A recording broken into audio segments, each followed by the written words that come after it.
Le sujet de ce cours sera la Chokhmat Haotiyot, c'est-à-dire le secret des lettres.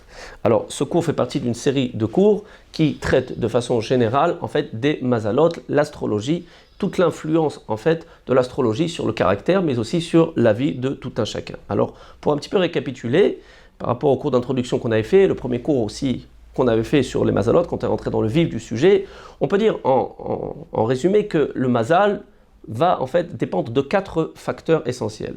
Premier facteur qu'on a vu lors d'un cours, c'était le jour de la naissance, le jour de la semaine où en fait la personne elle est née. On avait expliqué que d'après le jour de la semaine, qui était en parallèle avec les jours de la création, on va avoir une influence sur le caractère de la personne.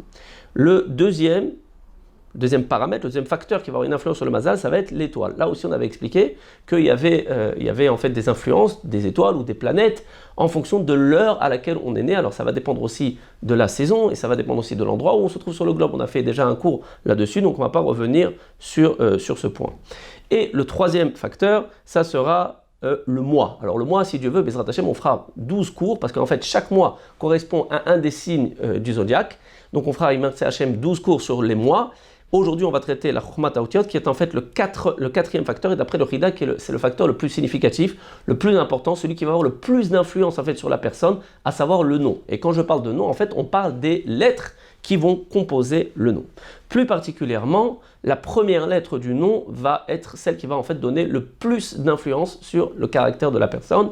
La deuxième va en donner aussi, mais un petit peu moins, donc la deuxième lettre. La troisième lettre va aussi avoir une influence, mais un petit peu moins que la deuxième, et à partir de la quatrième, il n'y aura déjà pas beaucoup d'influence. Donc en fait, si quelqu'un par exemple a un nom qui fait 5 ou 6 lettres, il faudra prendre en considération les 3 premières lettres, c'est les 3 premières lettres qui devront être prises en considération, et plus particulièrement, comme on l'a dit, la première, la deuxième et la troisième par ordre décroissant en fonction de l'influence qu'ils vont donner en fait sur le caractère, sur la personnalité de la personne. Alors, en tant qu'introduction, on peut dire, on va citer le Sefer HaYetzira, on va essayer d'expliquer un petit peu les paroles du Sefer HaYetzira, qui nous dit que le monde a été créé par 32 netivot, c'est-à-dire 32 voies littéralement. Voies, ça peut aussi se comprendre par kohot, par 32 forces. Ces 32 forces, on explique que le Sefer HaYetzira sont en fait les 22 lettres de l'alphabet hébraïque. Donc en fait, dans ces 22 lettres, chaque lettre va renfermer une force dont Akadosh Baruch Hu en fait s'est servi pour créer le monde, mais aussi les 10 sphirot, les Esser sphirot qu'on va citer rapidement, sans rentrer dans les détails, parce que notre sujet, ça va plutôt être la Chokhmat Haotiyot, les secrets qu'il y a dans les lettres. Donc les 10 sphirot, ce sera la Malchut. Malchut, c'est la royauté, qui est représentée par David Ameler. Le Yesod, c'est Yosef Hatzadik, la force de se retenir face aux pulsions, face aux théavot, au désir de ce monde. Netzach, l'éternité, qui est représentée par Moshe Rabbeinu, qui représente bien entendu la Torah, qui est éternelle. Hod, c'est la majesté, qui est représentée, symbolisée par Aharon à Kohen. Tiferet, la splendeur, c'est Yaakov Avinu, c'est la parfaite fusion entre le chesed et la gvura, entre la bonté, mais aussi entre la force de caractère, la rigueur. Ensuite, on aura le chesed. Chesed, c'est la bonté, qui est représentée par Avraham Avinu. La gvura, c'est la force de caractère, le din, la rigueur, la justice, qui est représentée par Yitzhak Avinu. Chokhma, Bina, Veketer, c'est les 3 dernières sphirotes en fait qui sont appelées d'après le Zohar HaKadosh les sphirotes Elionot, c'est les sphirotes qui sont au-dessus de toutes les autres sphirotes. On ne va pas trop expliquer pourquoi, pas trop entrer dans les détails comme on l'a dit, c'est simplement pour en gros savoir de quoi on parle quand on parle en fait des 10 sphirotes. Donc par ces 10 sphirotes et par les 22 lettres de l'alphabet, nous enseigne le Zohar HaKadosh qu'Akadosh Baruch Hu a créé le monde. Et là il y a quelque chose d'assez extraordinaire qu'on retrouve en fait dans l'homme, puisque l'homme est un microcosme du monde. C'est en fait le chiffre 22. Le chiffre 22, en fait, qui sont les 22 lettres de l'alphabet, mis à part les sphirotes, qui sont en fait les midot qu'il va y avoir chez l'homme, mais des midot en fait qu'il va falloir cultiver. Mais quand on parle des 22 otiyot, en fait, on parle des éléments de base qui constituent l'homme, sans en fait qu'il s'est véritablement travaillé pour atteindre en fait les midot dont on parle ici, et aussi tous ces tzadikim qu'on a cités qui ont travaillé très dur pour atteindre en fait ces midot, ces sphirotes. On retrouve effectivement dans l'homme, dans le sang de l'homme, comme dit la Torah, Adam ou Nefesh, que le sang, c'est la vie, c'est véritablement, essentiellement la vie de l'homme. Et bien en fait, on retrouve dans l'ADN qui est dans le sang exactement le même chiffre de chromosomes. C'est-à-dire on a 22 paires de chromosomes. Ceux qui regardent, ceux qui vont voir ce cours, les médecins, ils vont foncer le souci, ils vont dire non, monsieur Rabbin, vous vous trompez, il n'y a pas 22 paires de chromosomes, il y en a 23. Mais c'est pour ça que j'ai bien précisé dans le sang. C'est-à-dire qu'il y a une 3e paire de chromosomes une 23e paire de chromosomes, effectivement, mais qui va déterminer en fait le sexe de la personne et qu'on ne retrouvera pas dans le sang. Donc quand on parle, nous, en fait, du sang, c'est-à-dire le propre de la vie de l'homme, alors effectivement, on va retrouver 22 paires de chromosomes. C'est assez extraordinaire ce parallèle qu'on a en fait entre les 22 forces qui ont servi à Kadosh Baruch Hu pour créer le monde et en fait la création de l'homme qui est lui-même un microcosme du monde.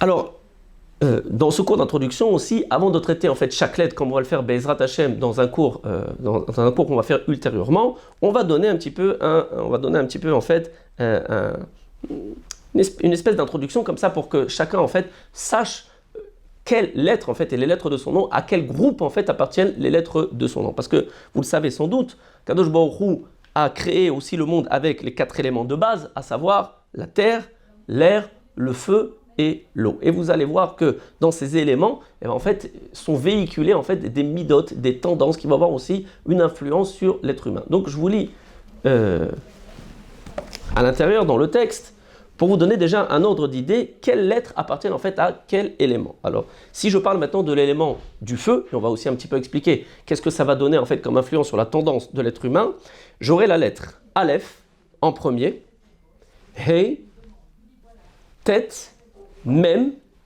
P, Shin et Nun Sophit. Toutes ces lettres en fait appartiennent à l'élément du feu. Et on va bientôt voir qu'est-ce que ça veut dire concrètement. L'élément de l'air, on aura le Gimel, le Zain, le Kaf, le Samer, le Kouf, le Tzadik et le Tzadik Sophit. Vous allez voir qu'il y a des lettres qui vont se répéter. Ce n'est pas une couchia parce qu'en fait, il y a certaines lettres qui en fait renferment en elles un petit peu des deux éléments. Maïm, qui est l'eau, vous avez le Dalet, le Chet, le Lamed, le Aïn, le Resh et le Mem Sophit. Donc toutes ces lettres appartiennent à l'élément de l'eau. Afar Adama, donc c'est la poussière, c'est la terre. Vous avez le Bet, le Vav, le Yud, le Nun, le Tzadik, le Taf et le P Sophit. Alors, qu'est-ce que ça veut dire concrètement une lettre qui appartient par exemple à l'élément du feu? Alors ici en fait, on va avoir en fait un petit résumé sur les trou-notes, sur les caractéristiques, mais aussi sur les choses qu'il faudra réparer. Je lis à l'intérieur et je vous traduis. Esh, donc le feu. Tzorer bepeoula, c'est des gens qui ont un besoin d'être en activité. Chofesh ve'atzmaout, c'est des gens qui ont besoin de se sentir libres et qui sont très indépendants. Itla avut, ils ont le sens de l'émerveillement. C'est des gens qui peuvent s'émerveiller devant, par exemple, un très beau paysage ou une très belle œuvre d'art. Sha'av tanut, on parle de gens qui sont ambitieux. Netina, c'est des gens qui aiment donner. Energia, ils sont pleins d'énergie. Peilut, ils sont actifs, ça rejoint un petit peu l'énergie. Edgarim venisionot, on parle de personnes qui généralement savent faire face aux défis, qui aiment bien les défis de la vie et qui savent faire face aux épreuves de la vie. Alors évidemment, quand on parle de ces caractéristiques, on ne peut pas non plus omettre le vécu de la personne. Donc c'est sûr et certain que si maintenant vous avez une lettre, vous avez un nom qui commence par la lettre Aleph, par exemple, comme moi, Avraham, et que vous êtes une personne, par exemple, je ne sais pas moi, qui a un petit peu du mal à affronter en fait les difficultés de la vie ou les edgarim ou les défis de la vie, ça peut être aussi dû à votre vécu, dû à l'éducation que vous avez reçue. Mais il faut savoir que ces forces, vous les avez en vous. Omet, ce sont des gens qui sont courageux. Simcha, ils sont joyeux. Emouna, ils ont une tendance à la imuna, ils ont la imuna, ils ont de la croyance, ils ont la foi. Là aussi, c'est sûr et certain que c'est aussi quelque chose qui se travaille en fonction du vécu de tout un chacun. Toutes ces forces-là, je peux les atrophier, mais je peux aussi les cultiver. Manigout, ce sont des bons dirigeants. Ofi Chazak, ils sont forts de caractère. Yecholet Bitsua, ils ont une grande capacité d'agir. Rochavlev, c'est des gens qui ont un grand cœur, qui ont bon cœur. Yozma, ils prennent des initiatives. Knufa, ils ont du punch. Dramati, alors là c'est un point qui est un petit peu, je ne sais pas pourquoi ça a été mis dans les qualités d'ailleurs parce que c'est un point qui est qui est un peu embêtant, c'est qu'ils ont tendance à dramatiser. Ils ont tendance un petit peu à dramatiser les choses qui leur arrivent. C'est vrai que c'est un petit peu contradictoire avec le fait qu'ils aiment bien faire face aux épreuves et qu'ils aiment bien les défis de la vie. C'est peut-être en fait, ça représente peut-être un petit peu deux panim, c'est-à-dire deux facettes de la personnalité de ces gens donc qui ont ce Aleph. C'est-à-dire que quelquefois, oui, ils peuvent se battre, mais quelquefois, c'est vrai qu'ils peuvent aussi se décourager. Et quand ils se découragent et quand ils sont en fait face à un échec, alors là, c'est vrai qu'ils peuvent dramatiser. Noach lichos, Venoach leratzot, ce sont des gens qui peuvent facilement se mettre en colère, mais par contre, très très vite, ils vont se calmer et ils vont pardonner. Nilcham al hatzlachato, ce sont des battants, ils vont se battre pour leur réussite. Ça, c'était en fait les trou-notes qui sont plus ou moins positives. Maintenant, on va voir un petit peu qu'est-ce qu'il y a comme trou-notes, les tikkun. Qu'est-ce qu'il faut réparer? À quoi il faut faire attention? Gahava, il faut faire attention à l'orgueil. Ce sont des gens qui ont un petit peu tendance à avoir de l'orgueil. Kaas, la colère, comme on a dit, c'est des gens qui se mettent facilement en colère. Kabdanut, ils sont un petit peu trop rigoureux par rapport aux autres. Azpanim, effrontés. Leitzanut, ils ont tendance à se moquer un petit peu des gens. Là aussi, il faut faire attention à la leitzanut. Velachen, et donc le conseil, Raouilo leizaer liot tsanuma ve'anav. Il faudra donc faire attention et essayer d'être le plus humble et le plus discret, le plus pudique possible. Adin ve'sablani, et aussi il faudra travailler sur la savlanout, sur la patience. Ruach. Maintenant, voyons un petit peu qu'est-ce qu'on nous dit sur les lettres qui appartiennent au signe d'air. Chokhma, ce sont des gens qui sont intelligents. Marshava, ils ont une pensée profonde. Vatranut, ils savent renoncer. Ruchaniut, ce sont des gens qui sont spirituels. Kosher intellectuali, ce sont des gens qui ont une grande force intellectuelle. Tikshoret, ils sont aussi forts en communication, ils savent bien communiquer avec les autres. Kosher shichnua, ce sont des gens qui savent bien convaincre, donc ça va donner des bons commerciaux. Simcha, ils ont de la joie. Neimut, ils sont agréables. Nechmadut, sympathiques. Kaché lichos, difficile de les mettre en colère. Venoach leratzot, et facile d'obtenir en fait leur pardon. Donc vous voyez, c'est une très bonne. Ils sont vraiment ici, c'est vraiment dans la qualité. L'arcor, velégalot, ils aiment bien chercher, ils aiment bien découvrir de nouvelles choses, ça peut donner des bons chercheurs. L'ilmod, velelamed, ils aiment bien apprendre et ils aiment bien enseigner. Maintenant, qu'est-ce qu'il y a en tikkun, les shlili, donc qu'est-ce qu'il faudra faire attention, qu'est-ce qu'il faudra réparer pour ces lettres qui appartiennent aussi à l'élément de l'air, donc, et plus particulièrement pour les gens donc, qui auront un nom dont la première lettre sera un signe d'air, on a dit aussi première, deuxième ou troisième, et plus particulièrement la première lettre. Choser roga, ce sont des gens qui sont pas tranquilles, ils sont pas sereins. Choser menucha, ça se rejoint un petit peu. C'est des gens qui sont un petit peu toujours en train ils sont un petit peu torturés d'esprit comme ça. Rechilut vechanufa, attention, il faudra faire attention à l'hypocrisie et à la rechilut. C'est des gens qui ont tendance, pour trouver grâce aux yeux de la société, en fait, peut-être quelquefois, à pas dire ce qu'ils pensent et à trop vouloir maintenant plaire à tout le monde. Donc il faudra faire attention à ce point de la chanoufa. Je rappelle que c'est une interdiction de la Torah. On n'a pas le droit d'être sympathique, d'être gentil avec quelqu'un, parce que, en fait, en arrière-pensée, on veut en soutirer quelque chose. Ça, ce sera le problème de la chanoufa. Velachen, et c'est pourquoi, Raouilo leishamer, il faudra qu'il fasse attention, milachonara, olachonara, parce que le ruach, c'est la parole, l'air, c'est la parole, donc il faudra faire attention en fait à tout ce qui est lié à la parole. Veliot sa mère bechelko, et essayer en fait de se contenter de ce qu'il a, c'est aussi quelque chose qu'il faudra travailler pour les signes d'air, se contenter de ce qu'on a. Maïm, maintenant le signe d'eau, ou plus particulièrement l'élément d'eau qui va correspondre donc aux lettres qu'on a citées tout à l'heure.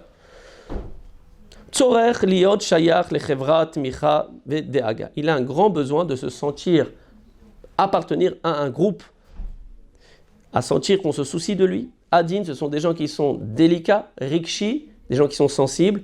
Tovlev, ils ont bon cœur. Oev Lazor, ils aiment bien aider les autres. Margish et Ta'acher, ils arrivent bien à comprendre les autres, aussi comprendre les sentiments des autres. Mais Areach les Mofet, ce sont des gens qui reçoivent super bien. Voilà, il reçoit ses vœux, il vous sort une table de Melachim. Là aussi, évidemment, ça va aussi dépendre du vécu. S'ils ont vécu, par exemple, dans leur enfance, par exemple, ils ont manqué, alors effectivement, ça peut maintenant venir contredire cette nature. Mais il faut savoir qu'il y a une possibilité pour ces gens-là de cultiver cette force, puisqu'ils l'ont en eux. Dimayon Mefutar, ils ont beaucoup d'imagination. Baal Chen, ils sont gracieux. Kmishut, ils sont souples. Rachmanut, ils ont en général de la miséricorde. Omanut, ce sont des artistes. Moré derer, ce sont des gens qui savent montrer la voie, montrer le bon exemple. Piv et libo shavim, en général, ce qu'ils disent et ce qu'ils ont dans le cœur, c'est équivalent. C'est-à-dire qu'ils sont transparents, ils vous disent la vérité. Chaviv à la beriot, ce sont des gens qui sont en général appréciés et qui sont aimés en société. Tikkun, qu'est-ce qu'ils doivent réparer? Bgia, il ne faut pas qu'ils soient trop sensibles, ils se vexent trop facilement. Matzaveruach mishtanim, ils sont un petit peu lunatiques, et ça aussi c'est quelque chose qu'il faudra essayer de travailler. Roch yeter à la mida, quelquefois un peu trop tendre, un peu trop mou, il faut un petit peu, quelquefois être un peu plus énergique. Verigishut yeter, comme on l'a dit, trop de sensibilité, hypersensibilité. Tav, tanout, sont des gens aussi qui sont beaucoup attirés par les désirs de ce monde. Ça fait partie en fait des caractéristiques de l'eau. L'eau, ça représente la Torah, c'est vrai, mais ça représente aussi les te'avot, ça représente aussi les désirs. Atzlanout, ils ont du mal un petit peu à bouger. Ouais, il faut qu'ils soient un peu plus zélés. Pardanout, ils ont tendance à être un peu peureux. Velachen, et c'est pourquoi. Raoul Oliyot Meupak. Ce sont des gens qui devront s'efforcer d'être Meupak Berik Shotav, c'est-à-dire d'être plus retenus dans leurs sentiments. Yatsiv, essayer d'être un peu plus stable. Veneeman, Vélo, la tête, mi ever lema chez Mesugal, et ne pas donner plus que ce qu'il est capable de donner. Ça implique donc que ce sont des gens qui ont tendance à vouloir donner trop, peut-être pour trouver grâce aux yeux de la société, et pour finir, en fait, ils pourraient le regretter. Afar, Adama. Maintenant, les signes, l'élément de terre, les lettres qui donc correspondent à cela, et les noms qui renfermeront en fait ces lettres, et plus particulièrement, comme on l'a dit, quand c'est la première lettre du nom. Tzorer Bebnia, sont des gens qui aiment bien construire, ils ont une nécessité de construire. Yetzivut, Nochut, Veshalva, ils aiment bien construire pour en fait se construire un environnement, une maison qui est stable, qui est confortable. Igviut, ce sont des gens qui sont réguliers, ça c'est une grande qualité, c'est quelque chose, c'est une des clés en fait de la réussite. Retzinut, ce sont des gens qui sont sérieux. Maasiut, ils sont, on peut dire, pragmatiques, d'ailleurs c'est la suite, c'est pragmatiut, je ne sais pas trop la différence entre les deux en hébreu. Nous on va traduire en français par pragmatique, c'est-à-dire c'est des gens qui ont le sens du pratique. Mechushav sont des gens qui sont réfléchis. Shakoul, ils sont bien équilibrés, ils savent bien peser le pour et le contre de chaque chose. Mesoudar sont des gens qui sont bien ordonnés. Shomer Sod, ils gardent les secrets. Baal Tvuna sont des gens qui sont intelligents. Savlanout, et ils ont de la patience. Et nous finissons sur cela. Tikkun à Adam, qu'est-ce qu'ils doivent réparer? Donc ceux qui ont dans leur nom les lettres qui sont des lettres en fait de terre. Retzinut yeter, de ne pas être trop sérieux, pas être trop carré. Kabdanut, rigoureux, comme on a vu pour le feu. Bikortiyut, ils sont trop critiques. Il faut moins critiquer particulièrement les autres. Chomraniut sont des gens qui sont matérialistes. Atzvut sont des gens qui ont tendance à la tristesse. Ça, c'est le signe de terre, parce que la terre, c'est quelque chose qui est un petit peu bas comme ça. Donc, c'est quelque chose qui va amener à l'homme une tendance un petit peu à la tristesse, voire à la dépression. Atzlanout sont des gens qui ont du mal à bouger. Ça aussi, ça fait partie de la terre. La terre, elle est inerte, elle n'est pas en mouvement, elle n'est pas en activité. Akshanout, ils sont têtus. Velachen, c'est pourquoi Raoui lo liot zariz bemelarto, il faut qu'il se pousse, il faut qu'il fasse un effort pour être plus zélé dans ce qu'il fait. Veleita alot beruchaniut, et d'essayer de décoller un petit peu en spiritualité, parce que vous savez, la terre, c'est pas pour rien qu'on dit en français terre à terre, il est un petit peu comme ça, trop terrestre. Donc il doit faire un effort pour décoller un petit peu en ruchaniut, en spiritualité, et prendre un petit peu la qualité de ceux qui appartiennent, des lettres qui appartiennent au roi, à l'air. Velidog gamla et aussi de s'inquiéter de son prochain. Voilà. Baruch Hashem, on a fini pour ce cours d'introduction. Et merci Hashem pour le prochain cours. On commencera en fait la lettre Aleph, qui est la première lettre de l'alphabet Koltuv. La ligne d'écoute Torah Box, c'est une équipe de thérapeutes et coachs bénévoles à votre disposition chaque jour pour vous écouter et vous aider à surmonter votre difficulté. Problèmes de couple, solitude, dépression, violence, harcèlement. Vous n'êtes plus seul. Nous sommes là. La ligne d'écoute Torah Box, un service unique, gratuit pour vous. Depuis la France au 01 80 20 5000 et en Israël au 02 37 41 515.